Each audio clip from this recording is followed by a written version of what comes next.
പരിപാടിയൊക്കെ കണ്ട് അമ്മക്കുട്ടി അവിടെ ഇരിക്കുന്നുണ്ട്. ബാക്കി രണ്ടെണ്ണം കിടന്ന് ഉറങ്ങി എന്ന് പറഞ്ഞല്ലോ. ഇവിടെ മിയക്കുട്ടി ആണെങ്കിൽ ബബ്ലൂട്ടനായിട്ട് ശൃംഗാരമൊക്കെ കഴിഞ്ഞ് വന്നിട്ടുണ്ട്. ഞാൻ ഇടയ്ക്കിടയ്ക്ക് പോയി നോക്കുവാട്ടെ ഇവള് നോക്കുന്നുണ്ടോന്ന്. കാരണം നമ്മുടെ പപ്പൂസ് കുഞ്ഞുങ്ങളെ നോക്കുന്ന അത്രയും നമ്മുടെ മിയക്കുട്ടി നോക്കുന്നില്ല. അവള് പാല് കൊടുക്കാൻ വേണ്ടി മാത്രമേ കുഞ്ഞുങ്ങളുടെ അടുത്തേക്ക് വരണുള്ളൂ. കുഞ്ഞിൻ്റെ അടുത്തേക്ക് വരണുള്ളൂ. അല്ലാത്ത സമയങ്ങളൊക്കെ അവൾ പുറത്തായിരിക്കുള്ളൂ. പപ്പൂസ് അങ്ങനെയല്ല. പപ്പൂസ് എന്തെങ്കിലും ആവശ്യത്തിന് പുറത്തേക്ക് പോകും, എന്നിട്ട് ഫുൾ ടൈം കുഞ്ഞുങ്ങളോടൊപ്പം തന്നെ ആയിരിക്കുള്ളൂ കേട്ടോ. പപ്പൂസിന്റെ വ്യത്യാസം അതാണ്. ഒന്നില്ലെങ്കിൽ അതുങ്ങളെ നക്കി കൊടുക്കും, അല്ലെങ്കിൽ എപ്പം നോക്കിയാൽ ഈ പാല് കൊടുക്കും. പാല് കൊടുത്ത് ഇപ്പം ആണെങ്കിൽ നന്നായിട്ട് വെയിറ്റ് കുറയുന്ന കേട്ടോ. പപ്പൂസിൻ്റെ 4 പിള്ളേരാണല്ലോ ഉള്ളത്. മിയോക്കാണെങ്കിൽ പിന്നെ ആ ഒരു പ്രശ്നം വരില്ല എന്ന് തോന്നുന്നു. ഒറ്റ കുഞ്ഞാണല്ലോ ഉള്ളതും. പിന്നെ രണ്ടുപേരെയും അങ്ങനെ കമ്പയർ ചെയ്യേണ്ട വലിയ കാര്യമൊന്നുമില്ല. കാരണം എന്താ വെച്ച് കഴിഞ്ഞാൽ പപ്പൂസ് ആദ്യമായിട്ട് അമ്മയായത് 2 വയസ്സിന് ശേഷമാണ്. മിയോക്കുട്ടി ആദ്യമായിട്ട് അമ്മയായത് 1 വയസ്സായപ്പോഴത്തേക്കാണ് കേട്ടോ. ഈ 1 വയസ്സ് 2 വയസ്സ് എന്നൊക്കെ പറയുന്നത് അവരുടെ ലൈഫിൽ എന്ന് പറയുമ്പോൾ 10 വയസ്സിൻ്റെ വ്യത്യാസമെങ്കിലും കാണും. അവർക്കാണെങ്കിൽ അധികം ലൈഫ് ഇല്ലല്ലോ, ഒരു 10-15 വർഷം വരെയല്ലേ ഉള്ളൂ, നമ്മളെ പോലെ ഇല്ലല്ലോ. അപ്പോൾ ആ ഒരു വ്യത്യാസം ഉണ്ടാവും, ആ ഒരു ഏജിൻ്റെ വ്യത്യാസം ഉണ്ടാവും. മെച്ചൂർഡ് ആയിട്ടുണ്ടാവില്ലല്ലോ, അത്രയും മെച്ചൂർഡ് ആയിട്ടുണ്ടാവില്ല. ഞാൻ അങ്ങനെയാണ് കരുതുന്നതും. ഞങ്ങളുടെ റൂബിക്കുട്ടീനെ ബ്രീഡ് ചെയ്യിക്കണമെങ്കിൽ ഒരു 2 വയസ്സൊക്കെ ആകുമ്പോഴത്തേക്കും അമ്മയായി മതി എന്നാണ് എൻ്റെ ആഗ്രഹം. കാരണം പപ്പൂസ് 2 വയസ്സായപ്പോഴത്തേക്കും അമ്മയായത്തേക്കും അവളാണെങ്കിൽ കുഞ്ഞുങ്ങളെ നന്നായിട്ട് നോക്കുന്നുണ്ടായിരുന്നു. അത്യാവശ്യം മെച്ചൂർഡ് ആയിരുന്നു കേട്ടോ അവളും. അപ്പോൾ അതേപോലെ റൂബിക്കുട്ടി ആയിക്കോട്ടെ എന്ന് തന്നെ വിചാരിച്ചിട്ടാണ് കേട്ടോ. അപ്പോൾ നമ്മുടെ മിയക്കുട്ടിക്ക് ആ ഒരു മെച്യൂരിറ്റി ഇല്ല. അവൾ ഇപ്പോഴും ആ പുറത്തൊക്കെ ഓടിക്കളിച്ച് നടക്കുന്ന ഒരു മനസ്സ് തന്നെയാണ് കേട്ടോ. ഇപ്പോൾ ഒരു 15 വയസ്സിൽ അമ്മയാവുന്നത് 25 വയസ്സിൽ അമ്മയാവുന്നത് തമ്മിൽ നല്ല വ്യത്യാസമില്ലേ. എൻ്റെ പാപ്പയുടെ ഉമ്മ 15ാമത്തെ വയസ്സിലാണ് ആദ്യമായിട്ട് അമ്മയായതും. അതുകൊണ്ടാണ് ഞാൻ 15 വയസ്സ് വെച്ച് പറഞ്ഞത്. അപ്പം അതേക്കെ പോലെ തന്നെ ആയിരിക്കും ഇവരുടെയൊക്കെ കാര്യത്തിൽ. നമ്മൾ മറ്റൊരാളെ കമ്പയർ ചെയ്യുമ്പോൾ ഒരാളുടെ അവസ്ഥ ആയിരിക്കില്ലല്ലോ മറ്റൊരാളുടെ. അപ്പം ഏജ് വെച്ച് നോക്കുകയാണെങ്കിൽ നമ്മുടെ പപ്പൂസിൻ്റെ അത്ര മെച്യൂരിറ്റി കാര്യങ്ങളൊന്നും നമ്മുടെ മിയക്കുട്ടിക്ക് വന്നിട്ടില്ല. അപ്പോൾ ഒരിക്കലും കമ്പയർ ചെയ്തിട്ട് കാര്യമൊന്നുമില്ല. ചിലപ്പോൾ അടുത്ത ഡെലിവറി ആകുമ്പോഴത്തേക്കൊക്കെ സെറ്റ് ആയിക്കോളും അല്ലേ മിയക്കുട്ടി. അപ്പോൾ അടുത്ത ഡെലിവറിക്ക് നമ്മുടെ ബണ്ണിക്കോട്ടൻ്റെ കുഞ്ഞിനെ കിട്ടും എന്ന് പ്രതീക്ഷിക്കുന്നു. എന്തായാലും ഈ അടുത്ത കാലത്തൊന്നും ഉണ്ടാവില്ല, ഒരു 5-6 മാസം കഴിഞ്ഞിട്ട് മതി. എന്നാലാണ് മിയക്കുട്ടിക്ക് അത്യാവശ്യം ഹെൽത്ത് കാര്യങ്ങൾ ഉണ്ടാവുള്ളൂ. പിന്നെ ഇവിടെ എല്ലാവരും കൂടി ഇങ്ങനെ വന്നു കഴിഞ്ഞാൽ നമുക്ക് നോക്കണ്ടേ, അതിനുള്ള ബുദ്ധിയുടെ കാര്യങ്ങളില്ലേ.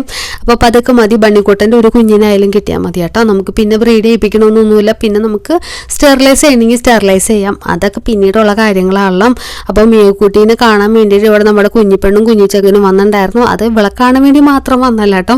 ഞാനിവിടെ വന്നിരിക്കണതാണ്. അപ്പം എൻ്റെ പുറകെ പോകുന്ന നമ്മളെവിടെ പോയാലും നമ്മുടെ പുറകെ ഉരുട്ടി കുഞ്ഞു കുരുട്ടുകൾ. അങ്ങനെ അപ്പനെ കണ്ട് പേടിച്ച് ഇറങ്ങിയ മക്കളാണ് ഈ താഴേക്ക് ഇറങ്ങി, അതായത് ഭാസ്കറിൻ്റെ മേളിൽ കയറിയിരിക്കണം. പാൽ കൊടുക്കുന്ന ടൈമായിട്ട് പിള്ളേരെ കാണാത്തതുകൊണ്ട് പപ്പൂസാണെങ്കിൽ അതിൻ്റെ മേളിലേക്ക് കയറി കഴിഞ്ഞപ്പോഴാണ് അവിടെ എല്ലാവർക്കും കൂടി ഇരിക്കാനുള്ള സ്ഥലവും ഇല്ലെന്ന് മനസ്സിലായതും.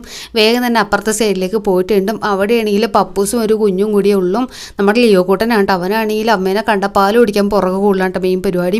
അപ്പോൾ അവർ രണ്ടുപേരും കിടന്നപ്പോൾ തന്നെ അവിടെ ഫുള്ളായിട്ടുണ്ടും. ഇവിടെ നമ്മുടെ ബില്ലുകൂട്ടനാണെങ്കിൽ പാല് കുടിക്കണം, അവനാണെങ്കിൽ അപ്പുറത്തേക്ക് കടക്കാനുള്ള പരിശ്രമത്തിലാണ് കേട്ടോ. ഇവിടെ ബാക്കി 2 കൂടിയാണെങ്കിൽ എന്തൊക്കെയോ ഇരുന്ന് തോണ്ടി കളിച്ചുകൊണ്ടിരിക്കണം. അപ്പുറത്തേക്ക് എത്തി ചെറുക്കനെയാണെങ്കിൽ പപ്പോമ്മയാണെങ്കിൽ നക്കി ഒരു പരിവാക്കണം കേട്ടോ. പാല് കുടിക്കാനുള്ള അതിമോഹമായിട്ട് അവിടെ ചെന്ന് നമ്മുടെ ചെക്കനെയാണെങ്കിൽ പപ്പോമ്മ നക്കി തോണ്ടി താഴെ ഇട്ടിട്ടുണ്ടും. ഇങ്ങനത്തെ ഒരു നക്കിയമ്മച്ചി കേട്ടോ. മറ്റവനാണെങ്കിൽ നക്കിക്കൊണ്ടേ ഇരിക്കണം. അവനാണെങ്കിൽ കട്ടൊക്കെ തന്നെ കടിച്ച് പിടിച്ച് തൂങ്ങിക്കിടക്കുകയാണ് കേട്ടോ. ഇവിടെ നമ്മുടെ സ്നോക്കുട്ടനാണെങ്കിൽ അങ്ങോട്ട് പോകണമെന്നൊക്കെ ഉണ്ട്. പക്ഷെ മറ്റവനെ നക്കി താഴെ ഇട്ടേക്കണ കണ്ടിട്ടാന്ന് തോന്നുന്നു. എന്തോ ഇൻട്രസ്റ്റ് കാണിക്കുന്നില്ല കേട്ടോ. നോക്കുന്നുണ്ട്, അമ്മയെ നോക്കുന്നുണ്ടും. അവിടെ ഇരുന്ന് പാൽ കുടിക്കണവൻ്റെ അവസ്ഥയാണെങ്കിൽ പറയാതിരിക്കാൻ വയ്യ കേട്ടോ. അവനാണെങ്കിൽ ഒരു കണക്കിനാണ് അവിടെ പിടിച്ചേക്കുന്നത്. അല്ലെങ്കിൽ അവനെ മിക്കവാറും ഇപ്പം തന്നെ നക്കി തോണ്ടി താഴെ ഇടുന്നതായിരിക്കുള്ളൂ കേട്ടോ. ഇവിടെ നമ്മുടെ കുഞ്ഞിപ്പെണ്ണാണെങ്കിൽ എന്തൊക്കെയോ എക്സ്പ്രഷൻ ഇങ്ങനെ വാരി വിതറിയാണ്. അവിടെ ഒരു തന്നെ തലകുത്തി പറഞ്ഞിട്ട് എന്തൊക്കെയോ ചെയ്യുന്നുണ്ടും. അതിൻ്റെ ഇടയ്ക്ക് അവളെ ശല്യം ചെയ്യാൻ വന്നതിന് അവനോട്ട് ഒരു കടി കൊടുത്തിട്ടുണ്ടും. നമ്മുടെ സ്കൂബിക്കുട്ടിയും ഇതേക്കെ പോലെ തന്നെയാണ് കേട്ടോ. മിക്കവാറും സ്കൂബിക്കുട്ടീനെയൊക്കെ പോലെ തന്നെ ഇരിക്കും. അങ്ങനെ താഴെ തെണ്ടിത്തിരി നടന്ന ചെറുക്കനെയും നമ്മൾ മേളിലേക്ക് ആക്കി കൊടുത്തിട്ടുണ്ട് കേട്ടോ. നമ്മുടെ ബില്ലു ചെറുക്കൻ ഇനി അച്ഛനെങ്ങാനും കയറി വന്നു, ഒറ്റയ്ക്കാണല്ലോ പാവം. ധൈര്യം വേണ്ടോളം ഉള്ള കാരണം തന്നെ റിസ്ക് എടുക്കണ്ടെന്ന് ഓർത്തിട്ട് മേളിലേക്ക് തന്നെ ആക്കി കൊടുത്ത. ആരെങ്കിലും കൂട്ടിനുണ്ടെങ്കിൽ ഒരു കുഞ്ഞ് ധൈര്യമെങ്കിലും ഉണ്ടായെന്നെ. ധൈര്യം ഉണ്ടായിട്ടൊന്നും കാര്യമൊന്നുമില്ല. നേരത്തെ കണ്ടല്ലോ അവൻ്റെ കാര്യങ്ങളൊക്കെ പുറത്തേക്ക് പോയതും. അത് കാരണം ചെറുക്കനെ മേളിലേക്ക് ആക്കി കൊടുത്തിട്ട് നമ്മുടെ സ്നോക്കുട്ടനാണെങ്കിൽ എന്തോ പണിപ്പെട്ട പരിപാടിയിലാണ്. ആ സമയത്താണ് ഞാൻ കൈ വെച്ചിട്ട് ഓരോ ആക്ഷൻസൊക്കെ ഇട്ട് കൊടുത്തതും. നമ്മുടെ പപ്പൂസ് കുഞ്ഞായിരുന്നു. അപ്പോൾ എങ്ങനെ ഉണ്ടായിരുന്നു അതേപോലെ തന്നെ കേട്ടോ. അച്ചട്ടായിട്ടുള്ള ഒരു രൂപമുണ്ട് നമ്മുടെ സ്നോക്കുട്ടൻ്റെതും. പിന്നെ ഇച്ചിരി വ്യത്യാസം വന്നേക്കണം എന്താണെന്ന് വെച്ച് കഴിഞ്ഞാൽ പപ്പൂസ് ഫുൾ ഗ്രേ ആയിരുന്നു. ഇവൻ്റെ ടെഡിക്കുട്ടൻ്റെ പാറ്റേണിലുള്ള ഒരു ഗ്രേ ആണ് വന്നേക്കുന്നതും.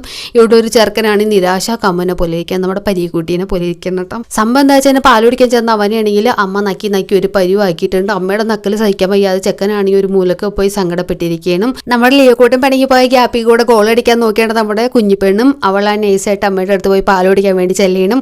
നല്ല അമ്മയുടെ അടുത്തേക്ക് ചെന്നേക്കുന്നത്. അമ്മയ്ക്കാണെങ്കിൽ നക്കാൻ ഒരത്തിന് കൂടി കിട്ടിയെന്നൊരു ആശ്വാസത്തിലാണ് അമ്മ അവളെ നക്കി ഒരു പരിവാക്കുന്നുണ്ടും. അതിൻ്റെ ഇടയ്ക്ക് ഇതൊക്കെ കണ്ടു മടുത്തിട്ടാന്ന് തോന്നുന്നു നമ്മുടെ സ്നോക്കോട്ടിനാണ് താഴേക്ക് എറിയിപ്പോയി പുല്ല് ഞാൻ ഇതിൻ്റെ മേളിലൊന്നും ഇനി നിൽക്കാനില്ല ഞാൻ താഴേക്ക് പോയി എന്ന് പറഞ്ഞിട്ട് പോയിട്ടുണ്ട്. നമ്മുടെ ബില്ലുക്കുട്ടൻ ഒറ്റക്ക് അവിടെ ഇരിക്കണം. നമ്മുടെ കുഞ്ഞിപ്പെണ്ണാണെങ്കിൽ പുലിമടയിലേക്ക് കയറി ചെന്നിട്ടാണ് നക്കി ഒരു പരിവാക്കി കൊടുത്തിട്ടുണ്ട് കേട്ടോ. അമ്മയാണ് ഈ നക്കലോട് നക്കൽ കുളിയാണ്. ഇങ്ങോട്ടേക്ക് കയറുന്ന മുമ്പ് കുളിയൊക്കെ കഴിഞ്ഞിട്ടൊക്കെ ഇറങ്ങി ആ പിള്ളേർക്ക് മര്യാദ ഇരുന്നെങ്കിൽ പാൽ കുടിക്കാറുണ്ട് കേട്ടോ. ഇവിടെ ഒരു കുഞ്ഞു ചേർക്കനാണെങ്കിൽ അവൻ്റെ പ്രതിഷേധം മൊത്തം ബാസ്കറ്റിൻ്റെ അകത്തിരിക്കുക തുണി മൊത്തം കടിച്ച് പുറത്തേക്ക് എടുത്തിട്ടാണ് അറിയിക്കുന്നതും. എന്തിനാണോ ഇതൊക്കെ വലിച്ച് പുറത്തേക്ക് ഇട്ടിട്ട് അറിയത്തില്ല കേട്ടോ.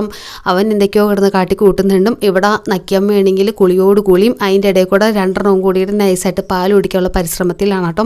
അങ്ങനെ നമ്മുടെ പാറുക്കുട്ടിക്കാണെങ്കിൽ പാൽ കുടിക്കാൻ കിട്ടി. ഈ ചെറുക്കനാണെങ്കിൽ ലിയോ ചെറുക്കനാണെങ്കിൽ പാൽ കുടിക്കാനുള്ള സ്ഥലം മാറിപ്പോയിട്ടുണ്ട്. വീണ്ടും ബാക്കിലേക്ക് വന്നിട്ടും ഇവനാണെന്ന് തോന്നണ്ട പണ്ട് ഇതേപോലെ പപ്പൂസ് കട്ടിൻ്റെ അവിടെ വന്നിരുന്നപ്പോഴും ബാക്കിൽ പോയി പാൽ കുടിക്കാൻ ശ്രമിച്ചത് ഞാൻ തലക്കിട്ട് ഒരു കിഴി കൊടുത്ത് മര്യാദക്ക് പോയി പാൽ കുടിക്കടാന്നും പറഞ്ഞ് വിട്ടിട്ടുണ്ടും.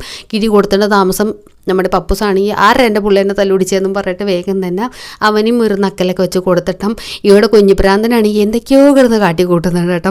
അവൻ എന്നെ അറിയാൻ പാടില്ല എന്തൊക്കെയോ കാട്ടിക്കൂട്ടുന്നതെന്നും. അങ്ങനെ നമ്മുടെ പിള്ളേരാണെങ്കിൽ അവിടെ പാലിപ്പോൾ കുടിക്കാന്നുള്ള ഒരു ആശ്വാസത്തിൽ അമ്മേനെ ചുറ്റിപ്പറ്റി നിന്നിട്ടാണെങ്കിൽ അമ്മ ഒരു തരത്തിൽ കുടിപ്പിക്കുന്നില്ല കേട്ടോ.